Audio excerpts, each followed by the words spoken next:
Halo anak-anak Indonesia yang hebat.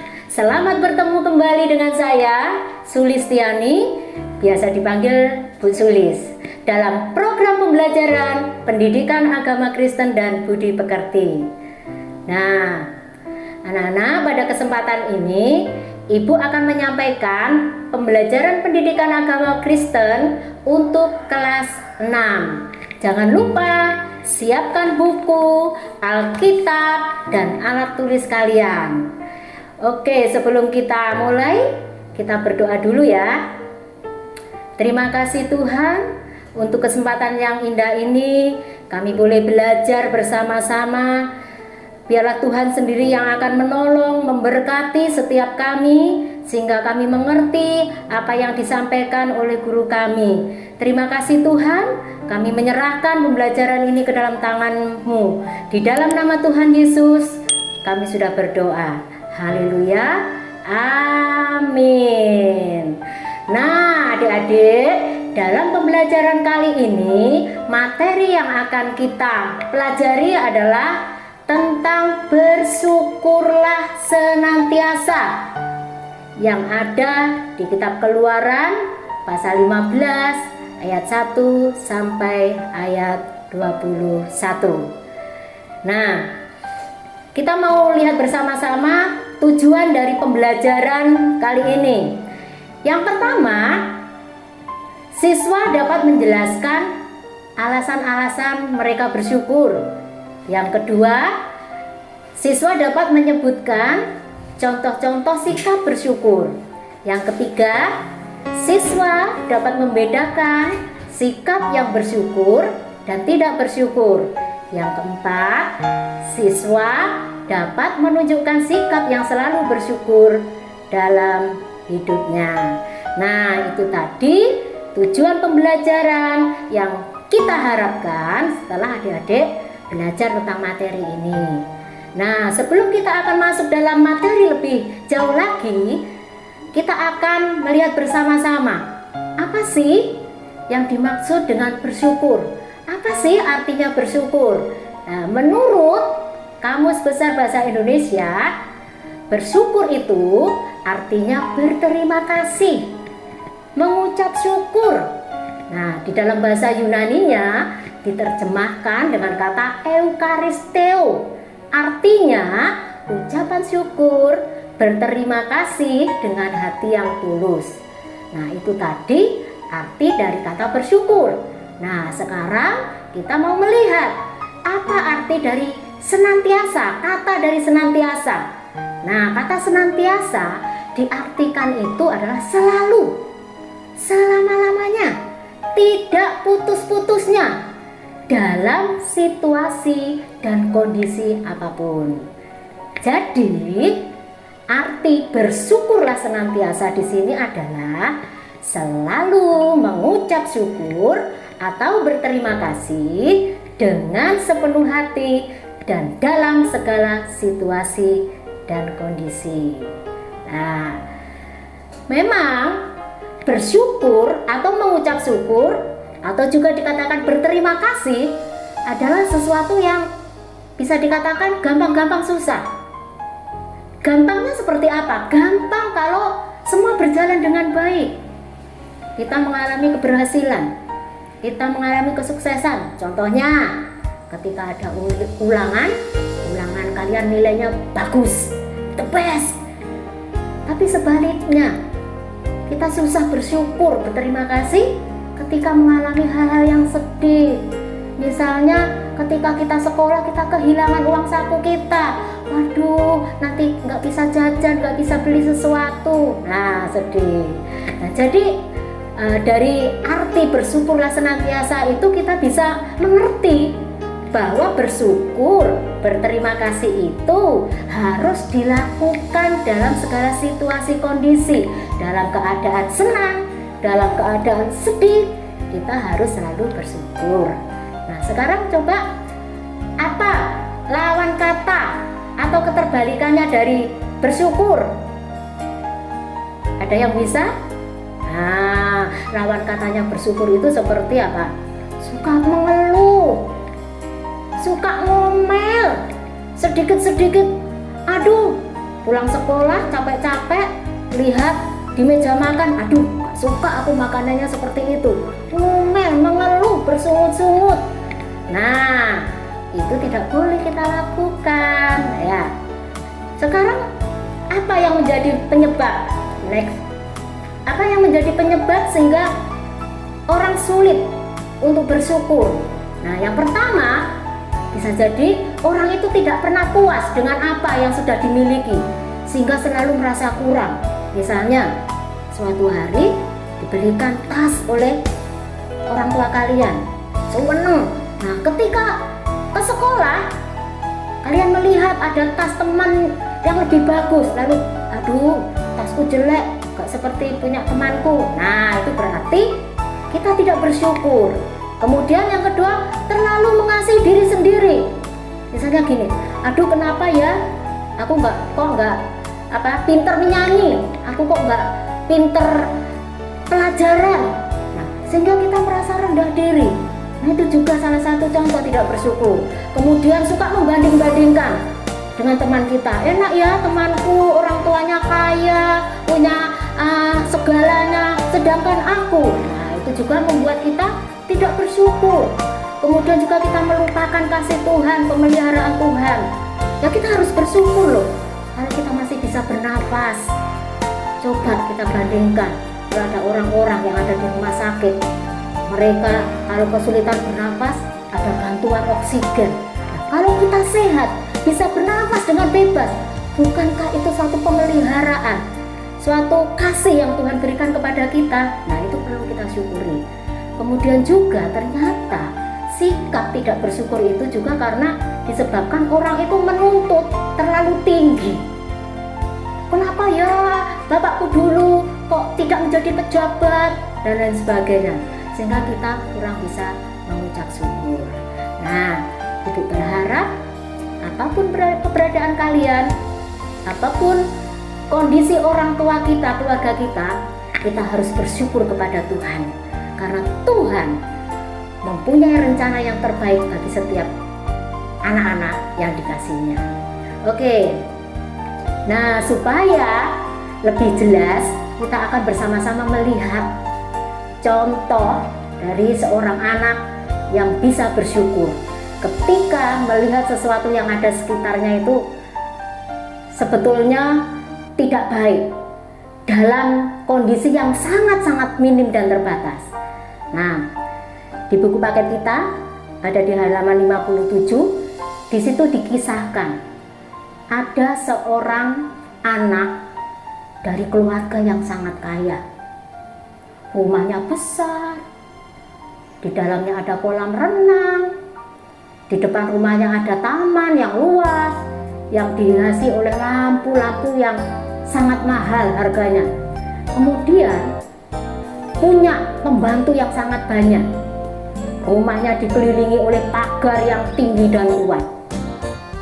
Suatu ketika, anak ini diajak jalan-jalan oleh ayahnya ke sebuah perkampungan yang miskin, dengan tujuan supaya anak ini bisa melihat bahwa kehidupan orang yang miskin itu tidak enak, menderita dan sengsara. Sehingga ketika melihat hal seperti itu, nanti anaknya ini bisa berhati-hati supaya tidak sampai jatuh miskin seperti orang-orang yang ada di perkampungan itu. Nah, mereka ketika berjalan-jalan di kampung itu dan sempat menginap di salah satu rumah di kampung itu, dan kemudian setelah beberapa hari menginap di situ, anak ini dan ayahnya pulang. Di tengah perjalanan, sang ayah bertanya kepada anak itu, "Gimana tadi perjalanan kita?" Lalu anak itu menjawab, "Luar biasa ya, aku senang sekali." Nah, kira-kira pelajaran apa yang kamu dapatkan ketika kamu bisa tinggal bersama-sama dengan orang yang ada di kampung itu? Dia katakan, ternyata ya, keberadaan kita ini lebih miskin dari keberadaan mereka. Karena apa? Rumah kita dikelilingi oleh tembok yang tinggi, oleh tembok yang kuat, tetapi orang-orang yang ada di kampung itu dikelilingi oleh orang-orang yang sangat mencintai dan mengasihi mereka. Kalau kita ya di rumah dilayani oleh para pelayan, tetapi saya melihat di kampung itu mereka boleh saling melayani satu dengan yang lain. Walaupun mereka tidak berenang di kolam renang yang mewah seperti milik kita, mereka hanya berenang di telaga, di sungai, tetapi saya melihatnya mereka bahagia, mereka bisa menikmati. Ternyata apa yang dipikirkan oleh ayah anak ini berbeda dengan apa yang dipikirkan oleh anak ini. Anak itu bisa melihat suatu kebahagiaan, kenikmatan di tengah-tengah kehidupan orang-orang yang miskin di kampung itu, walaupun keadaan mereka sangat terbatas.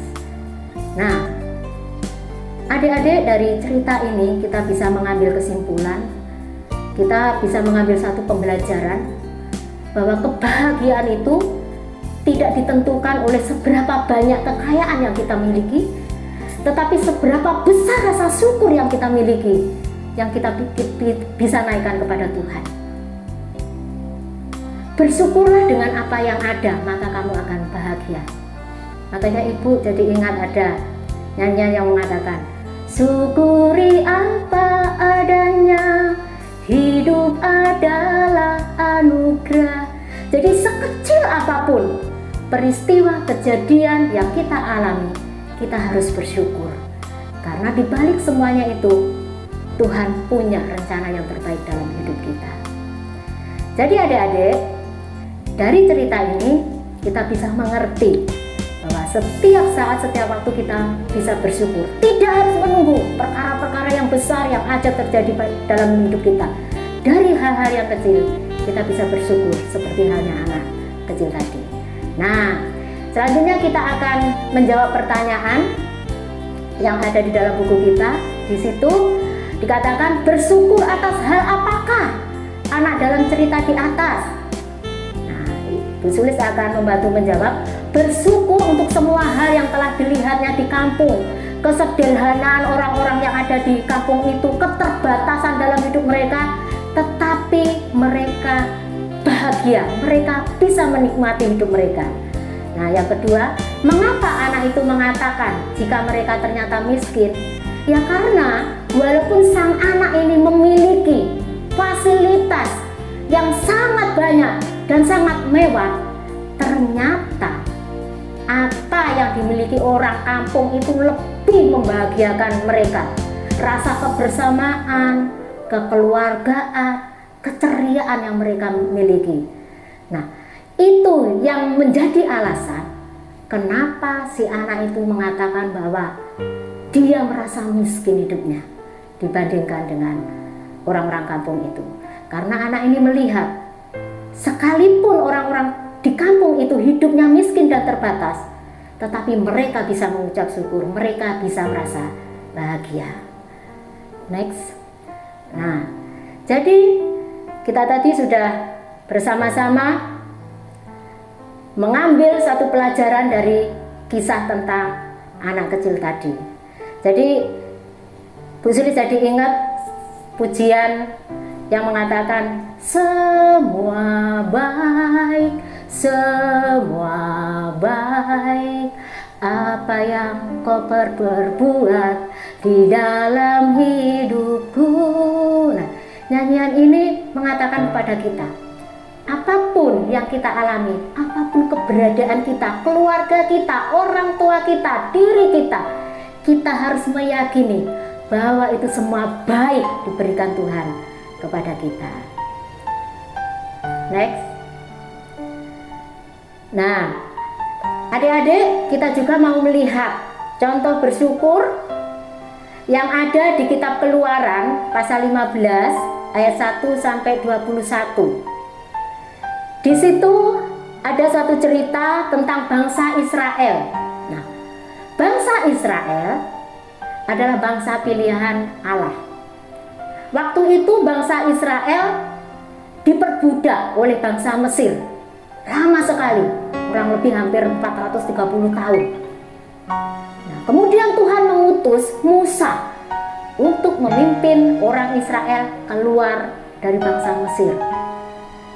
Sehingga melalui 10 tulah, akhirnya Firaun Raja Mesir itu mengizinkan Musa membawa bangsa Israel untuk keluar dari tanah Mesir.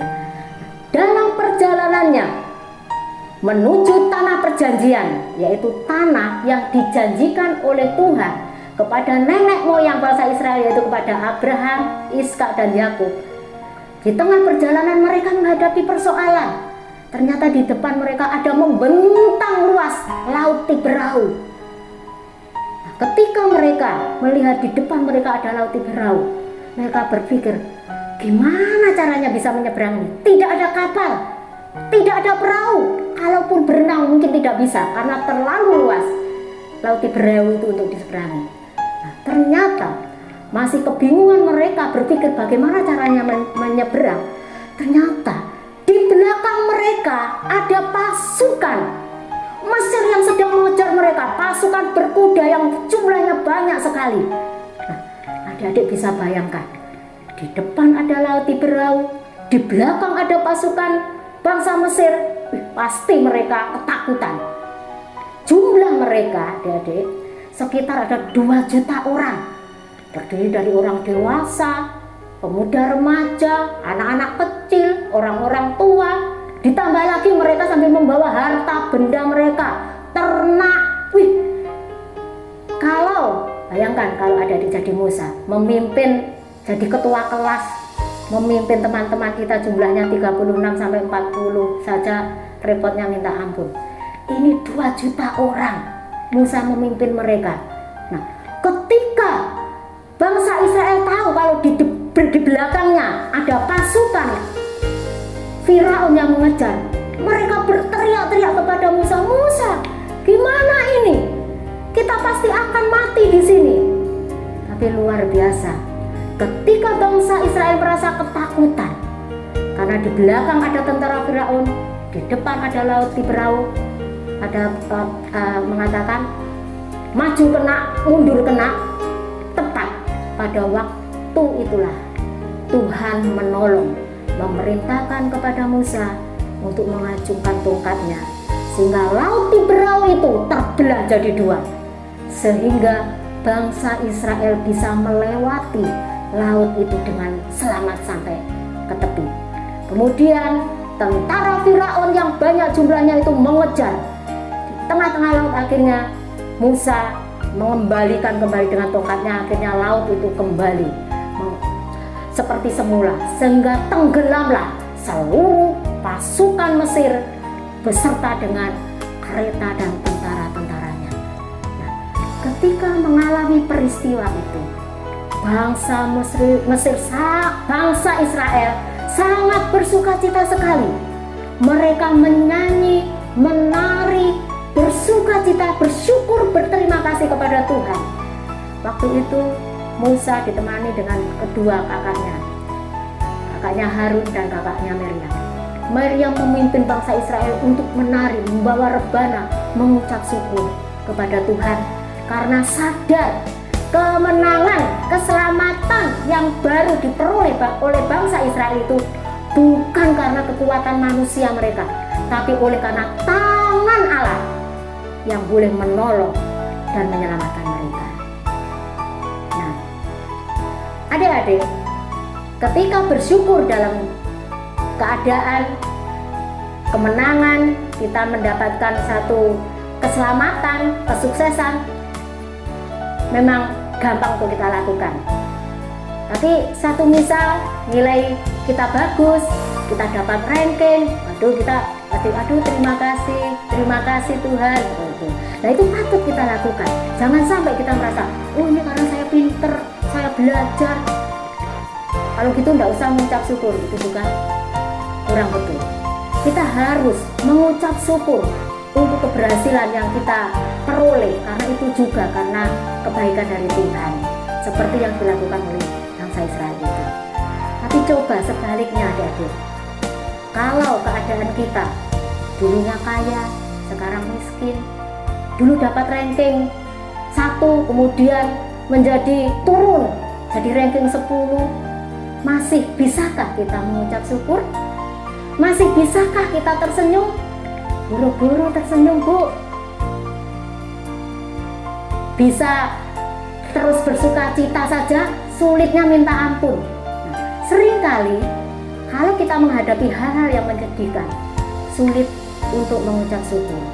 Tetapi kita mau belajar, ada kisah di Alkitab yang luar biasa sekali. Mereka dapat mengucap syukur sekalipun keadaannya tidak baik. Siapakah tokoh itu? Itu tokoh Paulus dan Silas yang ada di Kisah Para Rasul pasal 16 ayat 19 sampai 40. Di situ kita bisa melihat ketika mereka, Paulus dan Silas ini dipenjara bukan karena berbuat kejahatan, bukan karena merugikan orang lain, bukan, tapi karena memberitakan Injil Kristus. Mereka dipenjara, mereka disiksa, mereka dipukul, dipenjara dengan kedua kaki mereka dibelenggu dalam pasungan yang kuat.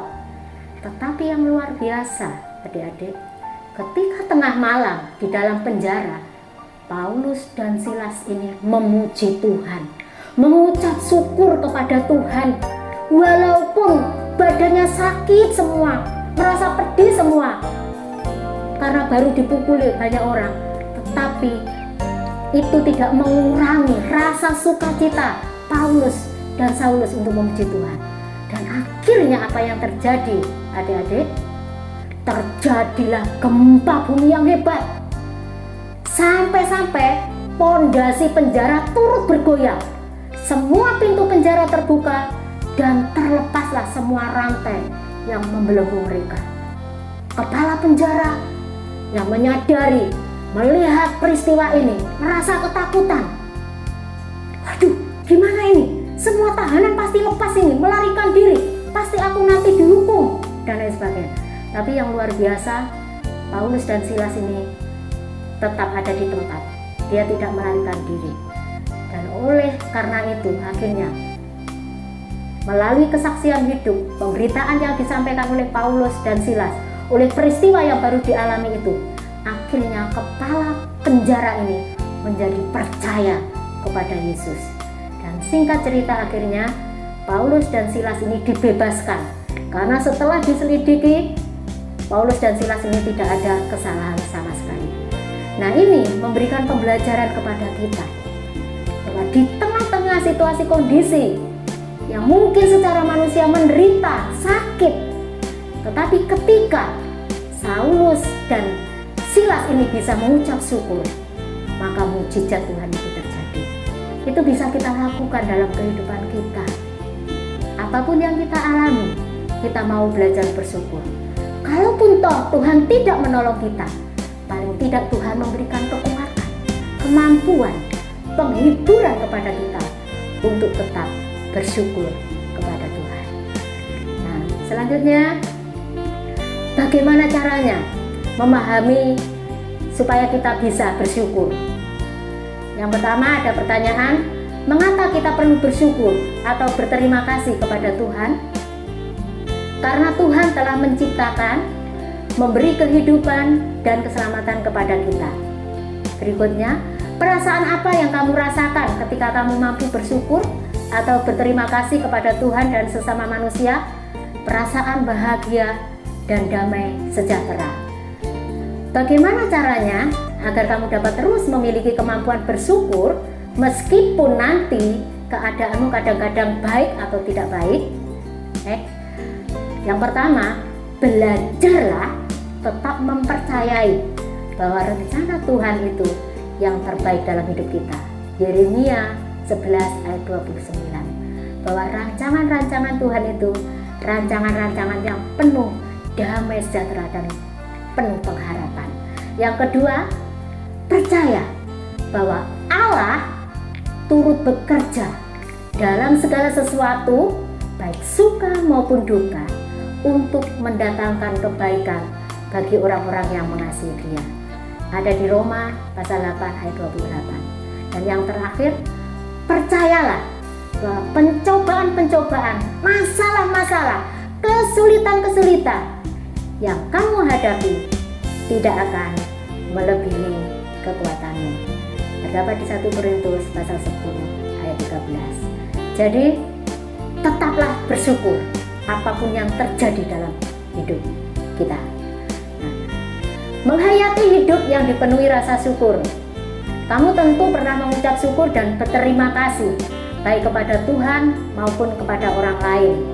Mungkin kepada ayah kita, ibu kita, guru kita, juga untuk teman-teman yang ada sekeliling kita. Nah, itu bisa kamu menuliskan kira-kira pengalaman apa yang kamu dapatkan dari orang-orang yang ada sekitarmu. Nah, sebagai anak Tuhan, sikap bersyukur harus kita tunjukkan saat kita senang maupun susah. Nah, berikutnya kita akan bersama-sama mengerjakan tugas yang ada di tabel halaman 63. Di situ ada perintah menghayati hidup yang dipenuhi rasa syukur. Nah, itu ada kolom yang pertama adalah contoh bersyukur saat senang. Nah, di situ ada contohnya. Terima kasih Tuhan untuk orang tua dan teman-teman yang baik yang saya miliki, karena mereka membuat hidupku menjadi terasa indah. Kemudian yang kedua, terima kasih Tuhan untuk Bapak dan Ibu guru yang sudah membimbing dan mendidik kami. Berikutnya, terima kasih Tuhan untuk kesehatan dan perlindungan yang sudah Tuhan berikan kepada kami. Dan yang terakhir, terima kasih Tuhan untuk anugerah keselamatan yang sudah Tuhan berikan kepada kami. Berikutnya kita mau melihat contoh bersyukur saat susah atau sedih. Yang pertama, terima kasih Tuhan. Meskipun ketika saya sakit, Tuhan memberikan penghiburan melalui teman-teman yang datang menjenguk saya di rumah. Terima kasih Tuhan, meskipun sekarang kami belum bisa belajar di sekolah, namun kami masih bisa belajar mengikuti pelajaran lewat daring. Terima kasih Tuhan, meskipun kami hidup di desa, tetapi kami merasa cukup bahagia. Terima kasih Tuhan, melalui nilai ulangan saya yang menurun, saya diingatkan untuk belajar lebih giat lagi.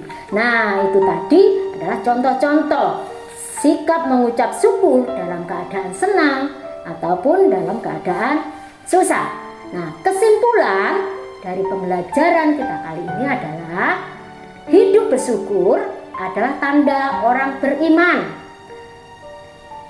Yang kedua, Tuhan menghendaki agar kita selalu bersyukur dalam segala hal, baik susah maupun senang, berhasil ataupun gagal. Yang ketiga, bersyukur akan membuat hati kita merasa bahagia. Yang keempat, dengan bersyukur akan mendatangkan kuasa dan mujizat Allah bekerja dalam hidup kita. Nah, setelah kita sudah menjawab pertanyaan-pertanyaan itu, ada tugas yang bisa kita kerjakan di rumah. Nah, tugas ini memang membutuhkan komitmen dalam diri kita. Nah di sini ada waktunya ya. Mungkin kita punya komitmen dalam 1 bulan atau bisa 6 bulan atau 1 tahun. Caranya seperti apa? Jadi kita membuat tulisan dari kertas karton yang bisa dibaca dengan jelas. Nah, di situ kita kasih tulisan mendapat 1, menyumbang 1. Lalu tulisan itu kita tempelkan di tempat yang mudah terbaca oleh kita, sehingga sewaktu-waktu kita selalu diingatkan oleh tulisan itu. Nah, caranya seperti ini. Ketika kamu mendapat hadiah, mungkin dari orang tua kalian, teman kalian, misalnya dapat hadiah sepatu, maka kamu harus sisihkan sepatumu yang lain yang masih bagus, yang tidak kamu pakai ataupun mungkin masih kamu pakai karena kamu punya yang baru, itu bisa kamu sisihkan, kamu taruh di satu tempat, di box, taruh di situ. Kemudian mungkin kamu dapat mainan baru, nah kamu ambil mainanmu yang lama, lalu kamu taruh di box yang sudah kamu sediakan. Nah, setelah 1 bulan, kamu pasti bisa mengumpulkan banyak mainan, mungkin barang-barang punyamu yang lainnya. 1 bulan atau 6 bulan. Nah, kemudian kamu bisa memberikan apa yang sudah kamu kumpulkan itu, barang-barang yang sudah kamu kumpulkan itu untuk teman-teman kalian yang membutuhkan, untuk orang-orang yang membutuhkan yang ada di sekitar kita. Jadi ini adalah praktek kita mengucap syukur untuk segala kebaikan yang sudah Tuhan berikan di dalam kehidupan kita. Nah, jadi adik-adik, sebelum kita tutup, ini ada sebuah nyanyian. Adik-adik bisa belajar sendiri, menyanyi sendiri bersama dengan orang tua. Nyanyian yang ada di Kidung Jemaat, halaman 450, Hidup Kita Yang Benar. Oke adik-adik, ada pertanyaan yang terakhir dari syair dalam pujian tadi, yaitu yang pertama, pilihlah bait atau kata-kata yang menarik hatimu dan jelaskanlah mengapa. Nah, menurut Bu Sulis, yang menarik dari syair pujian ini adalah karena Kristus penebus berkorban bagimu. Kristus sudah rela mati buat saya, maka tidak ada alasan bagi saya untuk tidak mengucap syukur. Yang kedua, pesan apa dari nyanyian ini tentang hidup bersyukur kepadamu? Jawabannya, bersyukur itu adalah kehendak Tuhan. Dalam segala hal kita harus tetap bersyukur. Bersyukur karena Kristus sudah menebus hidup kita. Baik adik-adik, demikian tadi pembelajaran kita tentang bersyukurlah senantiasa. Kita akan mengakhiri dalam doa. Terima kasih Tuhan buat pembelajaran pada hari ini yang mengajari kepada kami untuk selalu bersyukur kepada Tuhan. Bersyukur bukan hanya dalam keadaan baik, tetapi juga bersyukur dalam keadaan yang tidak baik, karena itulah yang dikehendaki oleh Tuhan. Terima kasih Tuhan, kiranya Tuhan memberkati setiap anak-anak-Mu yang mengikuti pembelajaran pada hari ini. Terima kasih Tuhan. Di dalam nama Tuhan Yesus Kristus kami sudah berdoa. Haleluya. Amin. Baik adik-adik, demikian tadi pembelajaran kita. Sampai bertemu kembali. Tuhan Yesus memberkati. Dadah.